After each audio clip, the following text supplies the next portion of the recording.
చేనేత కార్మికులకు అండగా నిలిచారు ధర్మవరం వైఎస్ఆర్ కాంగ్రెస్ పార్టీ సమన్వయకర్త మాజీ ఎమ్మెల్యే కేతిరెడ్డి వెంకటరామరెడ్డి.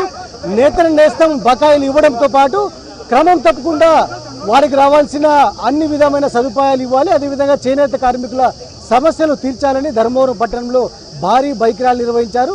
శివానగర్ నుంచి ఆర్డీఓ కార్యాలయం దాకా బైక్ ర్యాలీ నిర్వహించిన అనంతరం ఆర్డీఓకి వినతి పత్రం అందజేశారు. ప్రధానంగా ఏం కోరుతున్నారు అన్న విషయం పైన మాజీ ఎమ్మెల్యే కేతిరెడ్డి వెంకటరామరెడ్డి గారితో ఒకసారి మాట్లాడారు. ప్రధానంగా ఇప్పుడు టీడీపీ కూటమి అధికారంలోకి వచ్చిన తర్వాత ఎట్లాంటి పరిస్థితి ధర్మవరంలో ఉంది, చేనేత కార్మికులకు సంబంధించి గతంలో నేతన నేస్తం ఇచ్చారు, ఇప్పుడు నేతన్న భరోసా పేరుతో ఎట్లాంటి బకాయిలు ఉన్నాయి, వాటికి మీరు చేస్తున్న డిమాండ్స్ ఏంటి కేతిరెడ్డి గారు? ఇక్కడ ధర్మవరం నియోజకవర్గంలో చేనేత కార్మికుల నుంచి పైనున్న వ్యాపారస్తుల వరకు కూడా ప్రతి రంగంలోనూ కూడా దగా పడుతున్నారు, మోసపోయే పరిస్థితికి రావడం జరిగింది. నాకు తెలిసి రాబోయే 2-3 నెలల్లో ఈ ఊర్లో దగ్గర సగానికి పైగా షాప్స్ మూసిపోయే అవకాశం ఉంటుంది. అదేవిధంగా చేనేత కార్మికుడు చూస్తే వైఎస్ఆర్ కాంగ్రెస్ పార్టీ ఉన్నప్పుడు 5 దఫాలుగా 1,20,000 రూపాయలు ఒక్క ధర్మవరం నియోజకవర్గంలో 15,000 కుటుంబాలకు ఇవ్వడం జరిగింది. 1,20,000 రూపాయలు. ఈరోజు ఇంతవరకు వాటిని ఆదుకునే కార్యక్రమం ఎప్పటికీ చేయటం లేదు. అంతేకాకుండా 52 మంది చేనేత కార్మికులు ఇక్కడ ఆత్మహత్య చేసుకునే కార్యక్రమం జరిగినారు. అంటే ఆర్థిక పరిస్థితులు సరిగ్గా లేక ఇబ్బంది కలిగించే పరిస్థితి. కేవలం మభ్యపెట్టే మాటలతో మభ్యపెట్టే దీనిలతో ముందుకు పోతున్నారే తప్ప వాళ్ళకు ఆదుకునే పరిస్థితి. ఈరోజు ఇది 3వ సంవత్సరం అవుతుంది. 75,000 రూపాయలు చేనేత కార్మికులకు బకాయి పడ్డారు వీళ్ళు. ఎందుకంటే వీళ్ళు చెప్పారు మేము ఇస్తాము మేము చేస్తాము అని చెప్పేసి వాళ్ళు మేనిఫెస్టోలో చెప్పినారు. మేనిఫెస్టోలో చెప్పిన తర్వాత వీళ్ళకందరికీ ఇది ఒకటి అయిపోయింది. ఏదో ఎలక్షన్ల ముందు వచ్చేళ్ళకి ఏదో ఒకటి 2 చేసుకుంటూ పోయి అంతా అయిపోయింది, అంతా హ్యాపీస్కున్నారు అనే ఒక భావన క్రియేట్ చేస్తున్నారు. అది తప్పు. ఖచ్చితంగా దీన్ని ప్రశ్నించే వాళ్ళు ఉన్నాము, ఒక ప్రతిపక్షంగా ప్రశ్నిస్తాము. ఆ 75,000 రూపాయలు వచ్చేంత వరకు కూడా వాళ్ళకు తోడుగా ఉంటాము. అదేవిధంగా చనిపోయిన ఈ 52 చేనేత కుటుంబాలు ఏవైతే ఉన్నాయో వాళ్లకు తోడుగా ఉండాల్సిన అవసరం ఉంటుంది. ప్రభుత్వం ఆదుకోవాల్సిన పరిస్థితి ఉంటుంది. ఆ క్రమంలో అసలు చర్యలు తీసుకోవటం లేదు. ఖచ్చితంగా ప్రభుత్వం మీద కూడా ఒత్తిడి తీసుకొని వచ్చి ఏదైతే కార్మికులు చనిపోయినారో వాళ్లకు కాంపెన్సేషన్ ఇప్పించే విధంగా, అదేవిధంగా నేతన్న నేస్తం 75,000 రూపాయలు ఈ 3వ సంవత్సరంతో కలిపి ఇవ్వాలి అని చెప్పేది మా ప్రధాన డిమాండ్. అదేవిధంగా దగ్గర మా చేనేత సంబంధించిన వ్యాపారస్తులకి దీంట్లో అందరూ ఉన్నారు. 500 నుంచి 600 కోట్ల రూపాయలు బకాయిలు ఉన్నాయి. ముగ్ధా లాంటి దానిల మీద అయితే ఇప్పటికే కేసులు కూడా నమోదు చేసినారు. మాకు డబ్బులు రావడం, కానీ చర్యలు లేవు. వాళ్ళ మీద ఎటువంటి యాక్షన్ తీసుకోవటం లేదు. అది బాధాకరమైన విషయం.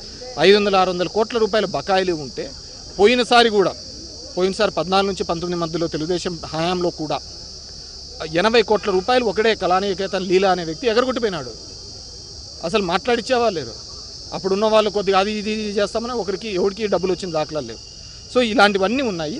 సో వీళ్ళందరికీ కూడా డబ్బులు వచ్చే విధంగా కూడా ఒక టాస్క్ ఫోర్స్ కమిటీ వేసి ఖచ్చితంగా ప్రతి చేనేత కార్మికుడిని, వ్యాపారస్తుని, ప్రతి ఒక్కరిని కూడా ఆదుకోవాలని చెప్పేసి మా ప్రత్యక్షమైన డిమాండ్. టీడీపీ కూటమి ప్రభుత్వ నిర్లక్ష్యంతోనే చేనేత రంగం సంక్షోభ దిశగా పయనిస్తుందంటారా? అంతే కదండి. వాళ్ళకి ఏ రోజు ఏ మద్దతు చెప్పారు చెప్పండి? ఏ రోజు ఏ విధంగా సపోర్టివ్గా ఉన్నారు? ఏ రోజు కానీ సపోర్టివ్గా లేరు. గతంలో ఉన్నప్పుడు సొసైటీలు అవన్నీ ఉండేది. సొసైటీలు ఎప్పుడు కార్మికునికి అందేవి కాదు. నేను వచ్చిన తర్వాత, జగన్మోహన్ రెడ్డి వచ్చిన తర్వాతనే నేరుగా లబ్ధి చేకూర్చే కార్యక్రమం చేసినాము చేనేత కార్మికునికి. గతంలో ఎప్పుడు చేనేత కార్మికుని వరకు డబ్బులు రాలేదు.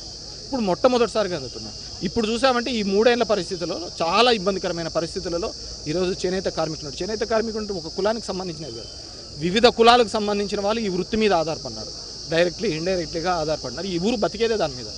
అలాంటి ఊరు ఈరోజు చాలా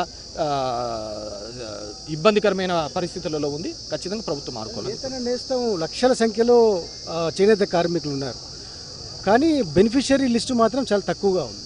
దానిపైన మనం ఉన్నప్పుడు దగ్గర 89,000 కుటుంబాలకు ఇది అందించేవి.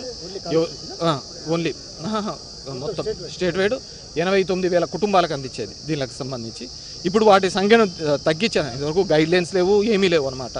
ఏ విధంగా చేస్తారనేది కూడా గైడ్లైన్స్. ఊరికే ఇస్తున్నారు, ఎలక్షన్లు కదా ఓ మాట వేస్తే సరిపోతుంది అనే ఉద్దేశంతో. అది ఏ విధంగా వస్తుంది, ఎంతమంది లబ్ధిదారులు అనే విషయాన్ని ఇంతవరకు కూడా తెలియజెప్పలేదు. అది వచ్చిన తర్వాత ఎంతమంది లబ్ధిదారులకు ఇస్తున్నారు, ఎంతమంది మధ్యలో వాళ్ళకి ఇస్తున్నారు అనే దాని మీద కూడా మేము చేస్తాం. నేతన్న నేస్తంతో పాటు ఆడబిడ్డ నిధి కావచ్చు, నిరుద్యోగ వృత్తి కావచ్చు, ఇట్లాంటి స్కీమ్స్ అన్నీ గతంలో ఎలక్షన్స్ ముందు చాలా చెప్పారు, కానీ ఇప్పుడు అమలు చేయట్లేదు. దీనికి ఎవరు బాధ్యత వహించాలంటారు? చంద్రబాబు, పవన్ కళ్యాణ్, లోకేష్? కూటమి మొత్తానికి బాధ్యత వహించాలి. దీంట్లో పవన్ కళ్యాణ్ చెప్పిన మాటలు ఉన్నాయి. 500 కుటుంబాలకు ఒక్కొక్కరు 10 లక్షలు ఇస్తాను, వ్యాపారాలు చేసుకోండి అని చెప్పినాడు. ఎవడు వ్యాపారాలు చేసుకుంటున్నాడు? అందరూ అడకదినే పరిస్థితికి వచ్చినారు. ఎంతోమంది వలసలు పోతున్న పరిస్థితి వచ్చినారు. దాని గురించి మాట్లాడేది పరిస్థితి. ఈరోజు వాళ్ళు చేస్తున్న దాంట్లో తల్లికి వందనం అని అంటున్నారు. తల్లికి వందనం అనే దాంట్లో ఎంతమంది కుటుంబాలకు ఎవరికి పడుతున్నది ఇంతవరకు లెక్కాసారం లేదు. అది గతంలో మనం ఉన్నప్పుడైతే సచివాలయంలో లిస్ట్ ఉండేది. అది కరెక్టా, ఎంత పడింది అనేది లిస్ట్ ఉంటుంది. ఇప్పుడు ఆ లిస్టే లేదు. మేము మొన్న డిఈఓని అడిగినాం, ఆర్టీఏలో అడిగినాం, సార్ లిస్ట్ ఇవ్వండి అని. లేదు మా దగ్గర లేదు. సచివాలయానికి పోయినాం, అక్కడ లిస్టు కనపడలేదు. సో సంవత్సరమైనా కానీ 6,000, 7,000, 9,000 అని ఊరికే పడేసి వదిలిపెట్టేస్తుంది. దాంట్లో ఒక కమిట్మెంట్ లేదు. ఊరికనే ఇస్తానాము, ఇది ఇవ్వాలని చెప్పేసి. ఇప్పుడు 13,000 కోట్లు రావాలి. 10,000 కోట్లు మేము రిలీజ్ చేస్తున్నాం అంటున్నారు. 13,000 కోట్లు మరి ఎవరికి కోతలు వేస్తున్నారు? సో ఇవన్నిటినీ కూడా ఇది చేసుకోవాల్సిన అవసరం. నేతన్న నేస్తంలో కూడా లబ్ధిదారులను ఎలా గుర్తిస్తున్నారు, ఏ విధంగా గుర్తిస్తున్నారు అనేది లేదు. కేవలం అన్నారు, అంతకుమించి దాని నుంచి ఎటువంటి అడుగులు వేయలేదు. సంపద సృష్టించి సంక్షేమ పథకాలు ఎట్టి పరిస్థితుల్లో అమలు చేసి తీరుతామని చాలా స్పష్టంగా చెప్పారు. కానీ ఇప్పుడు ఎందుకు సంపద బదులు అప్పులు సృష్టిస్తున్న పరిస్థితి కనిపిస్తుంది? సంపద ఏం లేదు, సంపద అంతా బూడిదైపోయింది. ఉన్న సంపదను, ఈ రాష్ట్ర సంపదను అంతా కూడా మీరు చూస్తున్నారు. ఇప్పటికే 3,50,000 కోట్ల రూపాయలు ఈ 2.5 సంవత్సరాల్లో అప్పు చేసినాం. మనం 5 ఏళ్లలో 3.5 లక్షల కోట్లు అప్పులు చేస్తే వీళ్ళు 2.5 సంవత్సరాలు చేసినారు. మేము చేసిన అప్పు ఎక్కడ పోయింది అంటే జనం అకౌంట్లో చూస్తే తెలుస్తుంది, పేదల అకౌంట్లలో చూస్తే తెలుస్తుంది. వీళ్ళు చేసిన అప్పులు అడిగిపోయినాయంటే ఎక్కడికి కనపట్టంలే. ఎవరి దగ్గరికి పోతున్నాయో, ఏ కమిషన్ల రూపంలో పోతున్నాయో ఎక్కడికి కనపడటం. రోజుకు వస్తూనే ఉన్నాయి, అక్కడ ఇది పోయినా, ఇది ఇక్కడ ఇది పోయినా. గతంలో ఒకటి ఎక్సెస్గా ఇవ్వాలి అంటే ప్రభుత్వం ఒక 10 రూపాయలు ఎక్సెస్గా ఇవ్వాలంటే ఇచ్చేది కాదు. ఏదైనా కానీ దానికి జ్యుడిషియల్ రివ్యూ పోయి దాని మీద మళ్ళీ బిడ్డింగ్ చేసుకొని తక్కువకి వచ్చేది. ఇప్పుడు అలా లేదే, అన్ని ఎక్సెస్ రేట్లకే ఇస్తున్నారు కదా టెండర్లన్నీ. ప్రభుత్వానికి సంపద సృష్టించడం అంటే ఎక్కడైనా జ్యుడిషియల్ దానిలోకి పోయి నెగోషియేషన్స్ చేసి మేము అంత ఎక్సెస్ ఇవ్వలేము, ఇంకా తగ్గించుకోండి అంటే ఇస్తారు. ఇప్పుడు నేషనల్ హైవేస్లలో కాంట్రాక్టర్లు చెప్తానండి 30-35% లెస్ పోతున్నారు. 30-35% లెస్ పోతున్నారు. అమరావతి ఏరియాలో చూస్తే 5-5.5% ఎక్సెస్ ఎట్లా పోతారు? నేషనల్ హైవేస్లో చూస్తే లెస్ పోతున్నారు, 30-35-40 వరకు కూడా పోయినారు. అమరావతి ప్రాంతంలో చూస్తే ఎక్సెస్ 5% పోతున్నారు. అమరావతి ప్రాంతంలో ఇదే ఒక రోడ్డు వేయాలి అంటే నేషనల్ హైవేస్ వాళ్ళు 2,2.5 కోట్లు అవుతుంది కిలోమీటర్కి. మనం చూస్తా అంటే 50 కోట్లు, 175 కోట్లు ఇష్టానుసారం. మీకు ఇంక అక్కడే అర్థమవుతుంది సంపన్నంతా ఎక్కడికి పోతుంది. పక్కన అదే అమరావతిలో వేసే నేషనల్ హైవే 2.5 కోటితో 1 కిలోమీటర్ వేస్తూ ఉంటే అదే అమరావతిలో 50 కోట్లు ఎందుకు అవుతుంది? స్టేట్ గవర్నమెంట్ కాల్ చేసే టెండర్స్లలో. సో అక్కడే తెలిసిపోతుంది కదా, ఒక ఏజెన్సీ తక్కువ చేయడం ఏంటి, ఇంకో ఏజెన్సీ ఎక్కువ చేయడం ఏంటి, మళ్ళీ ఎక్సెస్. అక్కడైతే లెస్ పోతాయి 30%. సో ఇదంతా పెద్ద మ్యానిపులేషను. వీటి మీద ఖచ్చితంగా విచారణ జరిపించాలి. ప్రజలు తెలుసుకోవాలి. చంద్రబాబు నాయుడు గారి యొక్క జిమ్మిక్కులు ప్రజలు తెలుసుకోవాలి. ఆయన ఎన్నైనా చెప్తా అంటాడు, నా వివిధ రూపాల్లో మనల్ని మభ్యపెట్టడానికి వస్తాడు. మన బ్రెయిన్ ఏమవుతుంది, మన ఆలోచన విధానం ఏమవుతుంది, దాని గురించి ఆలోచన. ఈ ఉద్యమం ఎప్పటిదాకా కంటిన్యూ చేస్తారు? చేనేత ఉద్యమం చేనేతకు ఇంతకుముందు చెప్పిన విధంగానే కార్మికునికి న్యాయం జరగాలి. ఆ కార్మికునికి న్యాయం జరగేంత వరకు కూడా మేము పోరాడుతూనే ఉంటాం. నేతన్న నేస్తం పూర్తిగా విడుదల కావాలి. చనిపోయిన చేనేతలకు కూడా ప్రభుత్వం నుంచి సాయం అందించకపోతే మేమే సాయం అందించే విధంగా మా ప్రభుత్వం వచ్చిన తర్వాత చేస్తాం.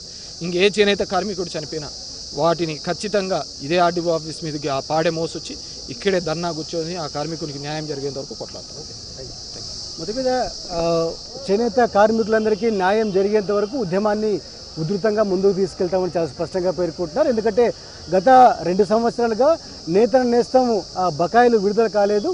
వరుసగా 3వ సంవత్సరం ఈసారి కూడా ఆలస్యం చేస్తున్నారు. అందుకే 3 సంవత్సరాలు కలిపి మొత్తం ఒక్కొక్క చేనేత కార్మికుడికి 75,000 రూపాయలు ఖాతాలో జమ చేసి తీరాల్సిందే. అదేవిధంగా ఆత్మహత్యలు, అప్పుల బాధతో ఆత్మహత్య చేసుకున్న చేనేత కుటుంబాలని ఆదుకోవాల్సిందే.